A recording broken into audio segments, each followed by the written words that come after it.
ગઈકાલે રાત્રિના 10:30 વાગ્યા આજુબાજુ ઉધના પોલીસ સ્ટેશન વિસ્તારના ઉધના બસ ડેપોની બાજુમાં આવેલ સોમનાથ ટી સેન્ટર પાસે આવેલ એપી માર્કેટના બિલ્ડિંગના ભોયતળિયાના ભાગે અંદરની બાજુ એક માનવ કંકાલ મળેલાની માહિતી મળેલ, જેના આધારે ઉધના પોલીસ સ્ટેશનમાં ભારતીય નાગરિક સુરક્ષા સંહિતા 2023ની કલમ 194 મુજબ અકસ્માત મોત એટલે કે એડી નોંધવામાં આવેલી છે અને જેની તપાસ ચાલુ છે.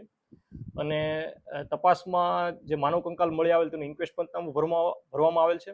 ત્યારબાદ માનવ કંકાલને ફોરેન્સિક પીએમ માટે હોસ્પિટલ મોકલી આપવામાં આવેલ છે. તથા જે માનવ કંકાલ મળી આવેલ તેની બાજુમાં એક બેગ પણ મળી આવેલ અને બેગમાં એક બુક મળી આવેલ અને બુકમાં એક જગ્યાએ સચિન રાજુ ડાભેકર લખેલ હતું કે મારું નામ આ છે.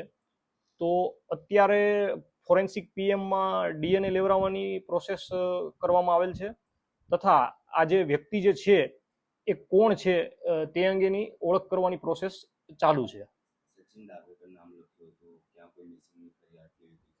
આ અંગેની પ્રોસેસ અત્યારે ચાલુ છે વ્યક્તિની ઓળખ પ્રસ્થાપિત કરવા માટેની. એ ફોરેન્સિક પીએમ નો રિપોર્ટ આવ્યા બાદ ખ્યાલ આવશે કે માનવ કંકાલ જે છે એ કેટલું જૂનું છે અને એની ઉંમર કેટલી છે.